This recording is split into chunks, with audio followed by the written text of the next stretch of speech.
Bapak Ibu, semangat pagi semuanya. Ayo kita belajar lagi ya. Pada kali ini kita akan bahas, kemarin kita sudah bahas video yang lalu tentang bagaimana makanan sel masuk dalam sel, tidak masuk ke menjadi asetil-CoA ya. Nah sekarang kita fokus. Bagaimana cara kerja mitokondria ini? Jadi di mitokondria itu apa sih? Itu ruang bakarnya sel, terdapat di dalamnya sel. Oke ya. Jadi kita akan perbesar ini. Saya besarin ya, saya besarin ke sini, set ke sini ya, saya besarin. Nah, oke, semoga kelihatan. Jadi dalamnya mitokondria itu ini loh, dalamnya ya. Di dalamnya itu ada namanya siklus Krebs. Apa tujuan siklus Krebs itu? Dia menghasilkan sebuah senyawa pembawa elektron, namanya adalah ini loh, NADH dan FADH2. Ini tujuannya. Dihasilkan dari mana? Ternyata dihasilkan dari makanan sel ini, dari asetil CoA. Oke ya, coba kita belajar dulu, kita pelajari apa itu siklus Krebs. Nah, saya coba lihat videonya dulu, gambaran saya ya. Ini dia. Sabar dulu. Nah, Bapak Ibu, diperhatikan. Ya, asetil CoA itu dua karbon. Dia akan dikawinkan dengan oksaloasetat. Berapa karbon dia? Dia 4 karbon. Perhatikan ini. 4 karbon ditambah 2 karbon jadi berapa karbon? Jadi 6. Jadi 6 karbon. Oke. Nah, pada saat siklus Krebs ini, karena dia masuk 2 karbon dan dia akan diputer menjadi banyak asam-asam karbohidrat ini, balik ke 4 karbon. Secara logik, jika Anda nambahkan 2 karbon ke suatu substrat 4 karbon, kemudian diputer lagi ke sini, jadi 4 karbon lagi, otomatis Anda ada suatu skema yang harus Anda lakukan adalah membuang karbon ini. Ya kan? Itulah makanya di dalam siklus Krebs ini maka dihasilkan CO2.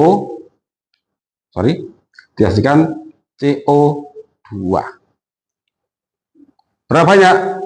Sebanyak 2 kali. Nah, ini loh. Anda lihat. Ada CO2 di sini. Ya kan? Nih, CO2. CO2 lagi. Oke? 2 CO2. Sesuai kan hitungannya kan? Jadi Tuhan itu betul-betul dihitung, setiap atomnya dihitung. Jika ada menambahkan 2 karbon dari asetil CoA ketemu oksaloasetat 4 karbon dan dia diputar lagi sini jadi 4 karbon lagi, maka ada harus membuang CO2. Berapa banyak? 2 karbon, 2 CO2. Nah, ini 2 CO2. Terus apa lagi? Ada hidrogen kan di sini. Asetil CoA itu adalah ada hidrogen, CH3, CH3, COOS-CoA. Nah ini ada hidrogen yang saya buat. Hidrogen itulah yang akan menjadi NADH ini, Bapak Ibu. NADH ini. Nah, jadi tujuan sikap ini nanti sampai yang mau belajar dalam di kuliah kasus adalah saya mau mengambil C karbon dari asetil CoA untuk dibuang jadi CO2. Makanya Anda bernafas itu menghirup O2 akan menghasilkan CO2. Di mana dihasilkannya? Di siklus Krebs ini. Plus apa lagi? Anda harus membawa bahan bakarnya, yaitu hidrogen dari asetil CoA ini dibawa oleh NAD plus ini. Jadi NADH plus H plus. Jadi hidrogen inilah yang akan dibakar ke bawah oksigen. Nah, apakah saya? Enggak. Dari situ tadi, dari siklus Krebs itu hasilnya apa?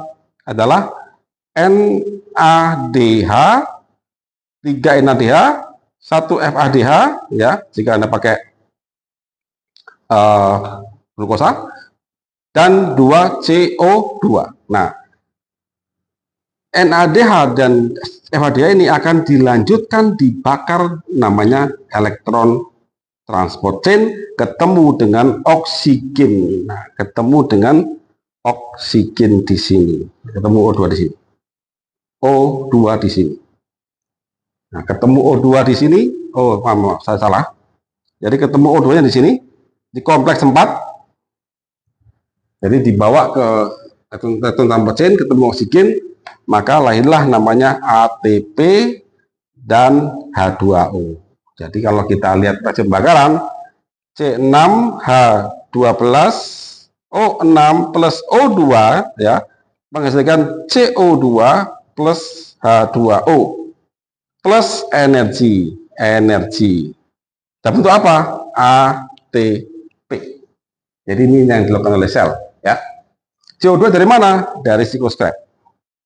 Terus dari mana H2O-nya? Dari elektron transport chain. Nah, jadi apa sih bedanya dengan mobil? Ya, kalau manusia itu pakai siklus Krebs pada sel kita, kalau mobil pakai siklus Atkinson, siklus Otto di pergerakan selnya. Apa reaksinya? Reaksinya pun sama ya, ini reaksi ini.